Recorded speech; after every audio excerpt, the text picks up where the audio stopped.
Hello viewers, welcome to your channel anonymous banker. आज का जो हमारा टॉपिक है it was regarding an outcome of a court judgment. It was regarding outcome of a court judgment. ये जो court का judgement है इसे हिस्टोरिकल जजमेंट कहा जा रहा है एंड डेफिनेटली इसके पीछे एक बहुत बड़ा रीज़न भी है। इसमें ये रीज़न है कि जनरली बैंक्स में जब कोई ट्रांसफ़र्स होता है तो ये जो ट्रांसफ़र ऑर्डर्स होते हैं ये ट्रांसफ़र ऑर्डर्स आप चैलेंज नहीं कर सकते हो in a court of law. Court में इसे चैलेंज नहीं कर सकते हो। लेकिन इस जजमेंट में जज ने कुछ फेवरेबल जजमेंट्स दिए हैं। उसके पीछे क्या क्या उन्होंने रीजंस बताए हैं वो हम सब समझेंगे। लास्ट में जाकर उन्होंने एक डायरेक्टिव भी दिया हुआ है बैंक्स को। बैंक्स मीन्स मैं कहना चाहता हूँ पीएसबी बैंक्स को, पब्लिक सेक्टर बैंक को। ये जो केस है, एक केस जो है ये एक रिट पिटीशन है जो 28838 इसका नंबर है। 2024 में ये फाइल किया गया था, एक ऑफिसर्स यूनियन ने किया हुआ था। इसका नाम है all India union bank staff association. ये चेन्नई बेस्ड एसोसिएशन है, चेन्नई में इनका शायद ऑफिस है। और उनके अगेंस्ट में जो है वो एक पब्लिक सेक्टर बैंक है, वो बैंक है union bank of India. Union bank of India. ये वाला जो केस है इसे स्पेसिफिक हम सिर्फ यूनियन बैंक के लिए नहीं समझेंगे, क्योंकि ये ओवरऑल डायरेक्टिव दिया हुआ है पब्लिक सेक्टर बैंक्स के लिए कंसीडर करने के लिए कोर्ट ने। तो डेफिनेटली ये बहुत ही हिस्टोरिकल जजमेंट इसलिए कहा जा रहा है क्योंकि इस केस में फीमेल एम्प्लॉयज़ जो ऑफिसर्स है, फीमेल एम्प्लॉयज़ में जो ऑफिसर्स है उनको 9 साल मीन्स एक लॉन्गर टेन्योर का जो ये होता है क्राइटेरिया होता है कि जब कोई ऑफिसर 9 इयर्स एक जोन में निकाल लेता है तो उसे कंपल्शन होता है कि उसको 3 साल के लिए दूसरे जोन में जाना है, एटलीस्ट फॉर 3 इयर्स ये नेक्स्ट जोन में जाना है।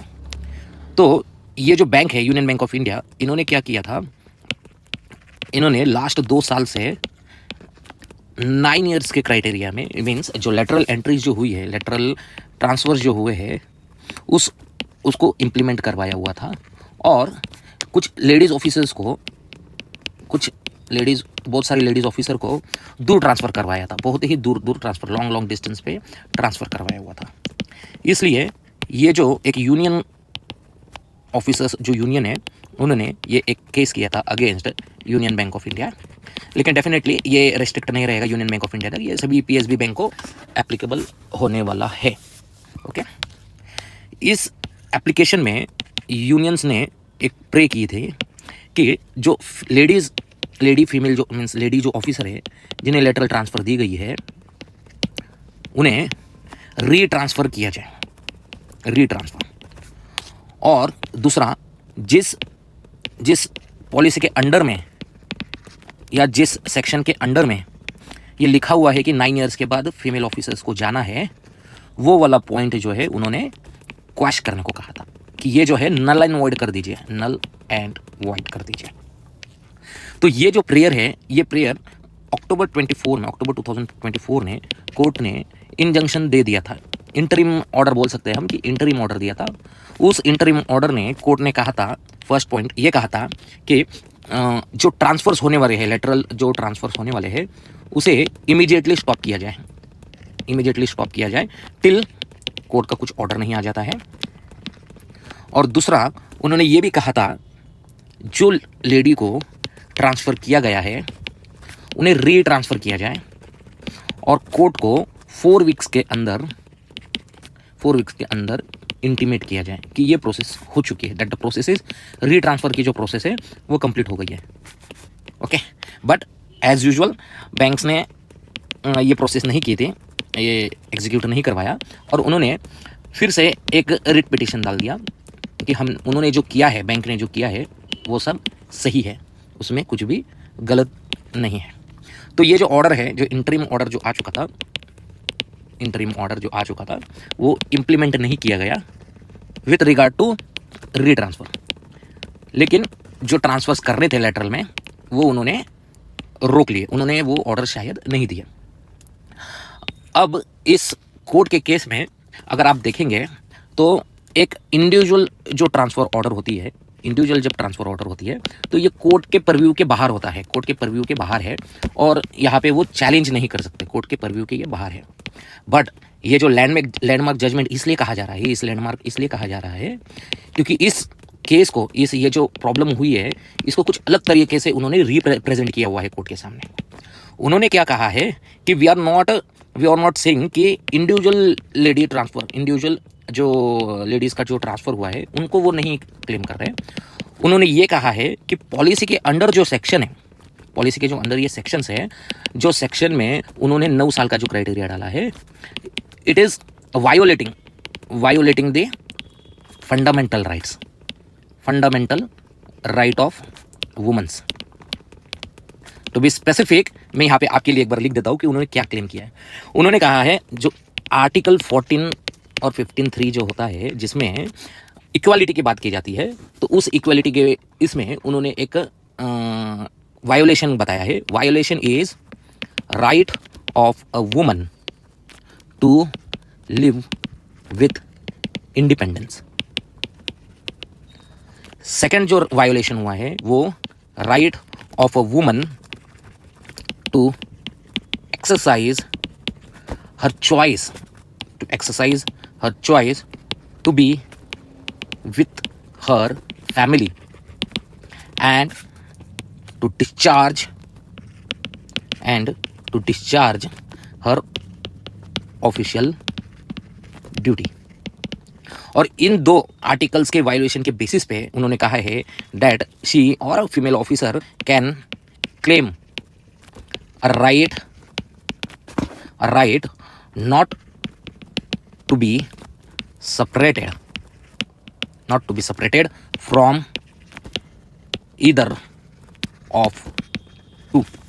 मतलब उनके पास राइट है, फीमेल ऑफिसर के पास एक राइट है कि वो इंडिपेंडेंस जो जीना चाहिए वो जीने में रेस्ट्रिक्शंस ला रही है बैंक।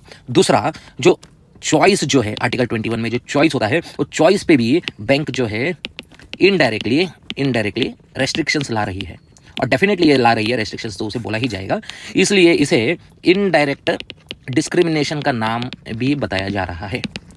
इसमें एक भी वर्ड मेरा खुद का नहीं है, जो जज ने जो वर्ड्स यूज़ किए हुए हैं वही एक ना एक वर्ड में सब वही डालने वाला हूँ। डेफिनेटली इस तरफ यूनियंस ऑफिसर्स एसोसिएशन है और इस तरफ बैंक है। यूनियन ऑफिसर्स ने बहुत सारे पॉइंट्स रेज किए हैं कि फीमेल ऑफिसर्स हार्डशिप फेस करते हैं, they need to balance their personal and professional life, then they take care of their families,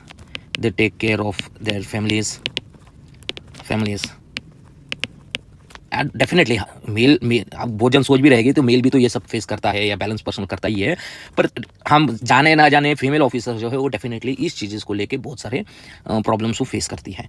further इतना लॉन्ग डिस्टेंस पे ट्रांसफ़र जो दिए हैं, लॉन्ग डिस्टेंस जो ट्रांसफ़र्स है, ये लॉन्ग डिस्टेंस का ट्रांसफ़र जो है उनको उनके होम विजिट्स पे भी रेस्ट्रिक्शंस ला रही है। फर्दर उनके चाइल्ड्स केयर भी सफ़र हो रहा है। और आप मानो ना मानो ये जेन्युइन रीज़न है, मैं भी इसे मानता हूँ कि ये सब प्रॉब्लम्स डेफिनेटली है। बैंक्स का एंगल अलग है।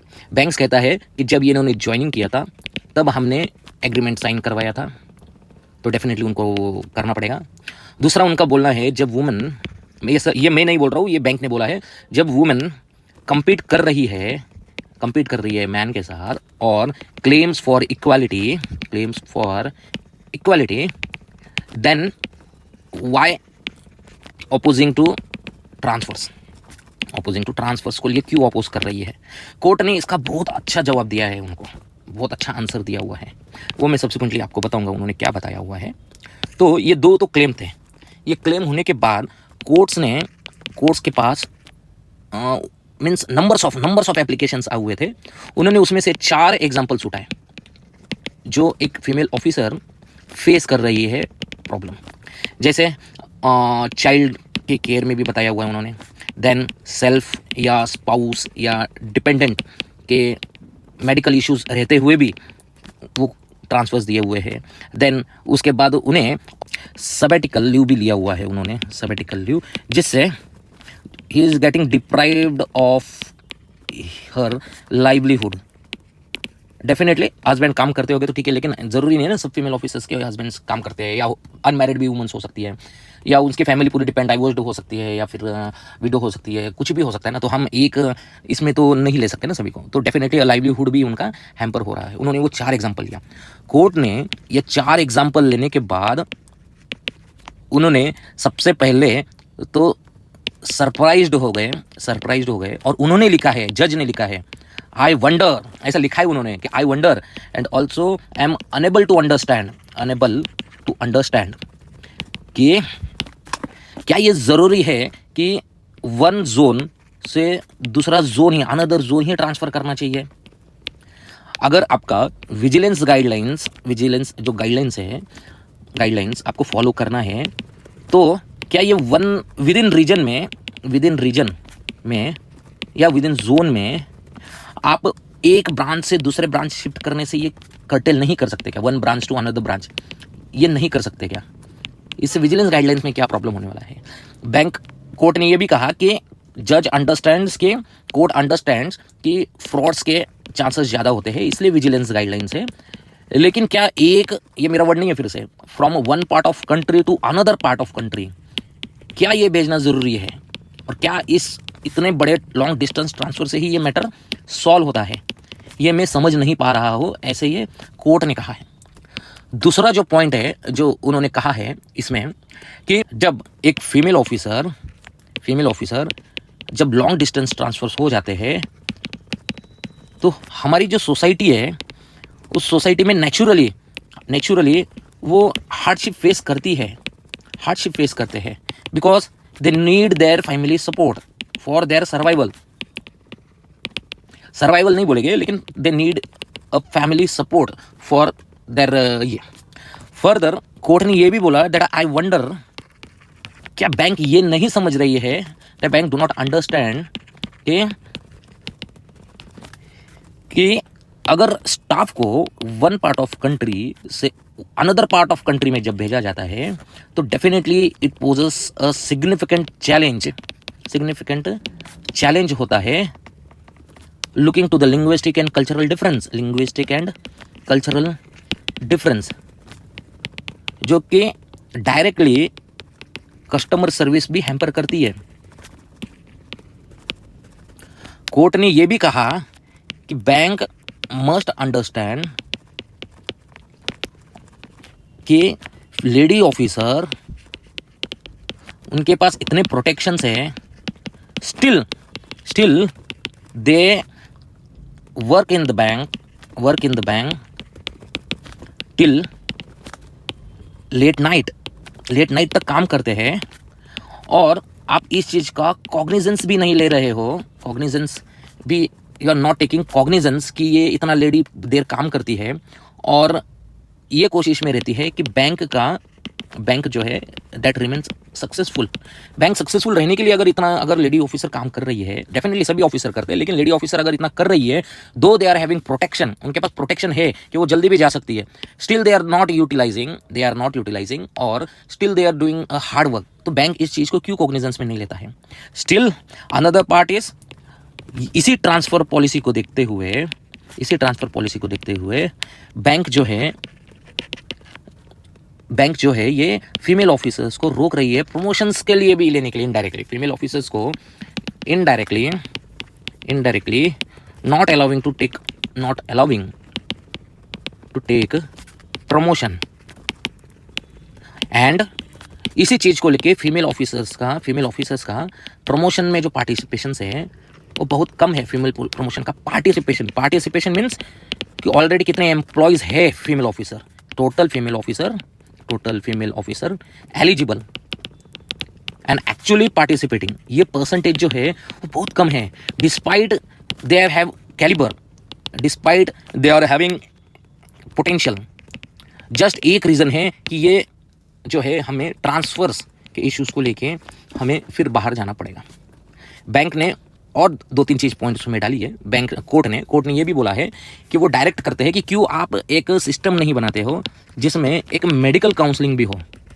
मेडिकल काउंसलिंग अगर आपको 9 साल में करना ही है, तो तो आप मेडिकल काउंसलिंग के साथ साथ एक गाइडेंस का भी काउंसलिंग रखिए कि 6 साल के बाद उन स्टाफ को बताया जाएगा कि आपका 3 साल के बाद आपका ट्रांसफ़र होने वाला है, सो तो you some make some modification. लेकिन ये जो ट्रांसफ़र होने वाला है स्टिल लॉन्ग डिस्टेंस नहीं होना चाहिए, लॉन्ग डिस्टेंस नहीं होना चाहिए। If you are changing them from one place to another within particular zone में ही अगर आप किसी को ट्रांसफ़र कर रहे हो तो आप उनको गाइड करिए कि आपका ट्रांसफ़र होने वाला है, यू मेक सम मॉडिफिकेशन, है ना, इन योर जो बच्चों का स्कूल है या ये सब है वो भी। बैंक ये भी, कोर्ट ने ये भी कहा है कि आप 7 दिन का रिपोर्टिंग टाइम देते हो, जबकि 20 दिन ऑलरेडी पॉलिसी में लिखा हुआ है, और उसके ऊपर आप डिसिप्लिनरी एक्शन भी लगाने का बात करते हो। तो कोर्ट ने ये भी कहा है कि ये समझ नहीं पा रहे हैं, दैट कोर्ट वंडर कि वाई ये ऐसे इनडिसिप्लिनरी जो इनडिस्क्रिमिनेट जो नेचर है, डिस्क्रिमिनेटरी जो नेचर है बैंक का, ये क्यों है इस तरह से, वाई दे ह्यूमन बैकग्राउंड नहीं कंसिडर कर रहे हैं। एंड इन एनी केस अगर वो 20 दिन में रिपोर्ट नहीं भी करती है, क्या ये इतना फ्रॉडुलेंट एक्टिविटी है कि आपको डिसिप्लिनरी एक्शन में जाना पड़ता है? डिसिप्लिनरी एक्शन, क्या ये बैंक की जिम्मेदारी नहीं है? क्या ये बैंक की रिस्पॉन्सिबिलिटी नहीं है एक स्टाफ के प्रति कि आप देखिए उनको क्या इशू है और कुछ सॉल्व कर सकते हैं या नहीं कर सकते हैं? कोर्ट ने ये भी कहा है कि गवर्नमेंट ऑफ इंडिया का जो डायरेक्टिव है 2014 में, जहाँ पे लेडी ऑफिसर को सेम जोन में रखने के लिए कहा गया है या नियरेस्ट पॉसिबल प्लेस रखने को कहा गया है, नियरेस्ट प्लेस में, इसमें कोर्ट ने ये कहा है दो ये डायरेक्टिव्स नहीं है, दो डायरेक्शंस है, they are directions not compulsion नहीं है, ये कंपल्शन नहीं है। फिर भी कोर्ट ने इंस्ट्रक्ट किया है, कोर्ट बोला है कि आप इसे मैंडेटरीली इन्वॉल्व कीजिए आपके पॉलिसी में ये एक कहा है बैंक ने। कोर्ट ने फाइनली ये भी कहा कि आपने तो वायोलेशन किया है फंडामेंटल राइट्स का 14 एंड 15(3), बट उन्होंने ये भी कहा है कि DP directive principle of state policies में, क्योंकि बैंक तो पीएसबी बोला तो डेफिनेटली ये भी एक स्टेट है, तो इनका ये जिम्मेदारी है आर्टिकल 42 में कि एक एम्प्लॉय को फेवरेबल वर्किंग कंडीशन दे। फेवरेबल वर्किंग कंडीशन यानी चेयर टेबल ये वो नहीं है। फेवरेबल वर्किंग कंडीशन मतलब वेयर दे फील सिक्योर। और आपने फीमेल लेडी ऑफिसर्स को इतना दूर ट्रांसफ़र देकर यू आर मेकिंग अनसिक्योर, आप फेवरेबल कंडीशंस नहीं बना रहे हो। दो डीपीएसपी जो है ये कोर्ट में आप चैलेंज नहीं कर सकता है कोई, बट ये स्टेट की रिस्पॉन्सिबिलिटी है कि favourable and secure conditions lady officer को उन्होंने देना चाहिए। फर्दर कोर्ट ने ये भी कहा है कि you cannot play with dignity, article 21 में कहा हुआ है ना, आर्टिकल 21 में, तो you are violating the article 21 fundamental right wherein you are playing with the dignity of a female officer. और उन्होंने ये भी कहा, इसी पॉइंट में इन्होंने ये कहा कि ये जो ट्रांसफर्स है ये बहुत इंपॉर्टेंट एक्सरसाइज है, और ये बहुत ही इंपॉर्टेंट एक्सरसाइज है, इसे बहुत केयरफुली करना चाहिए, और इसे सिंपली एक मैकेनिकल एंड क्या बोला उन्हें, हाँ, बर्डनसम मैनर में एक्टिविटी नहीं करनी चाहिए। इंडिविजुअल ऑफिसर्स के इश्यूज़ को देखते हुए एचआर ने ये पूरा का पूरा ट्रांसफ़र एक्सरसाइज कंप्लीट करना चाहिए। फर्दर इस सब चीज़ों को लेके, ये सब चीज़ देखने के बाद, मीन्स सब चीज़ को उन्होंने पढ़ने के बाद, जो पेटिशंस मतलब जो यूनियन ने और जो बैंक ने जो अपने अपने पहलू रखे, तो इसको देखते हुए कोर्ट ने कुछ डायरेक्शंस दिए हुए हैं, बहुत सारे डायरेक्शंस दिए हैं, मल्टीपल डायरेक्शंस दिए हुए हैं उन्होंने, मल्टीपल डायरेक्शंस है, लेकिन कुछ इंपॉर्टेंट डायरेक्शंस में यहाँ पे आपको बताता हूँ। कोर्ट ने ये डायरेक्ट किया है कि bank have their transfer policy, उनकी खुद की पॉलिसी है, and it can not be argued, और डेफिनेटली हम आर्ग्यू नहीं कर सकते या रेज नहीं कर सकते concern over the policy, but उन्होंने ये भी बहुत क्लियरली लिख दिया है कि but if the result of policy, result जो है उस पॉलिसी का, अगर ये किसी के फंडामेंटल राइट्स को वायोलेट कर रहा है, स्पेसिफिकली वुमेंस राइट को अगर वो वायोलेट कर रहा है, वायोलेशन कर रहा है, तो कोर्ट जो है इसमें डायरेक्शंस दे सकता है। तो इसी को कंसिडर करते हुए कोर्ट ने कहा है कि इस वायोलेशन के वजह से जो हार्डशिप फेस कर रही है फीमेल एम्प्लॉयज़ फेस कर रही है हार्डशिप एंड जो इनजस्टिस हो रहा है, तो डायरेक्टली वो बैंक के शूज़ में तो स्टेप नहीं कर सकते, they do not step into the shoes of bank, लेकिन कुछ डायरेक्शंस दिए हैं जो बैंक को फॉलो करने चाहिए।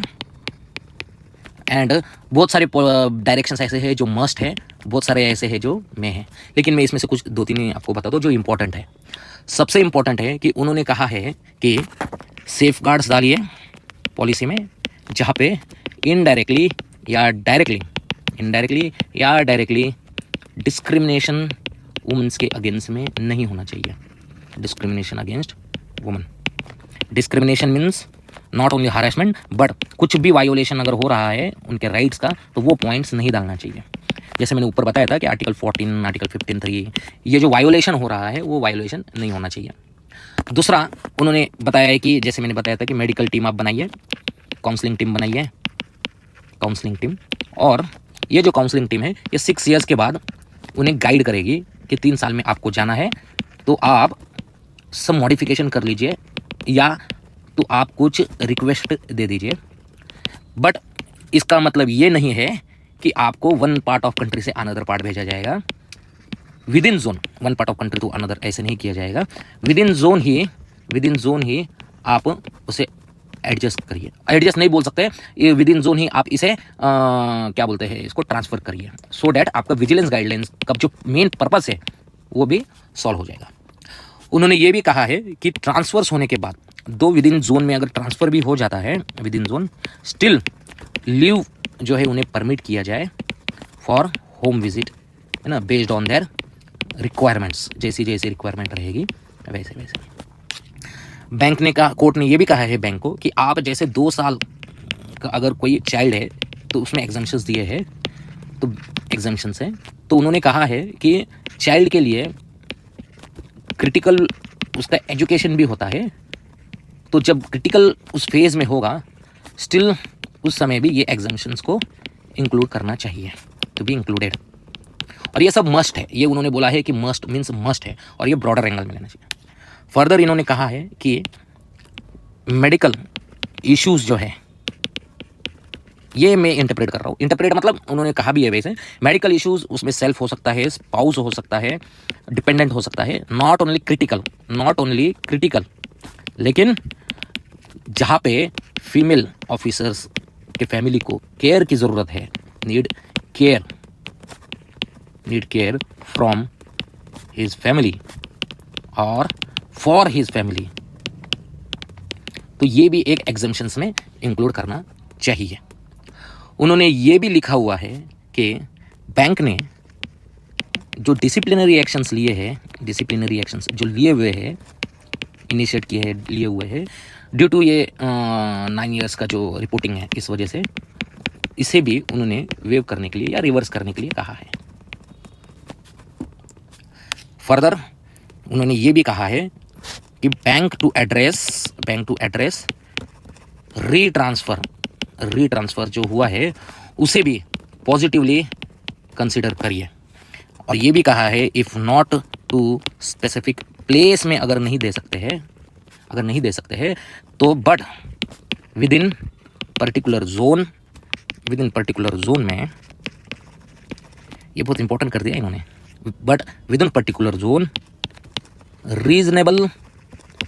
रीजनेबल डिस्टेंस होना चाहिए। कहाँ से? From normal place of residence, मतलब नॉर्मल प्लेस ऑफ रेसिडेंस मतलब वो जहाँ रहते हैं वहाँ से भी रीजनेबल डिस्टेंस में चाहिए पर्टिकुलर जोन में। ये भी कहा है कि ज़रूरी नहीं सिर्फ रेसिडेंसी हो, उनका फैमिली का भी रेसिडेंस हो सकता है, residence of their family, paternal family और मैटरनल फैमिली, उनके भी नज़दीक ये देना चाहिए। उन्होंने ये भी कहा है कि रेसिडेंशियल नॉर्मल प्लेस होना चाहिए from near to their child का जो एजुकेशनल इंस्टीट्यूशंस होता है उसके भी नज़दीक आप दे सकते हैं। आप उसके भी नज़दीक दीजिए जहाँ पे हॉस्पिटल्स हो, जहाँ पे उनका ट्रीटमेंट चल रहा है, वेयर ट्रीटमेंट इज अंडरगोइंग।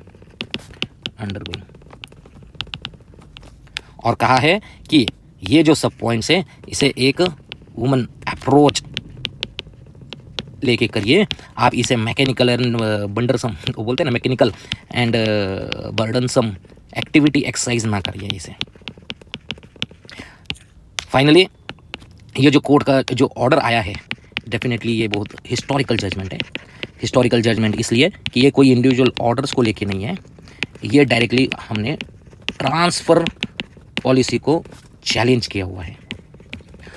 और एक बात और, कोर्ट ने क्लियर बोला है कि this transfer policy is a failure.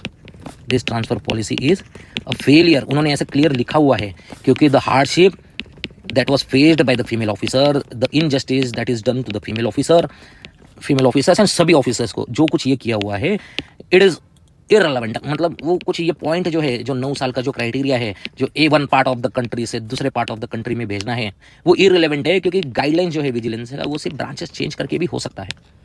Bank claim कर रहे थे डैट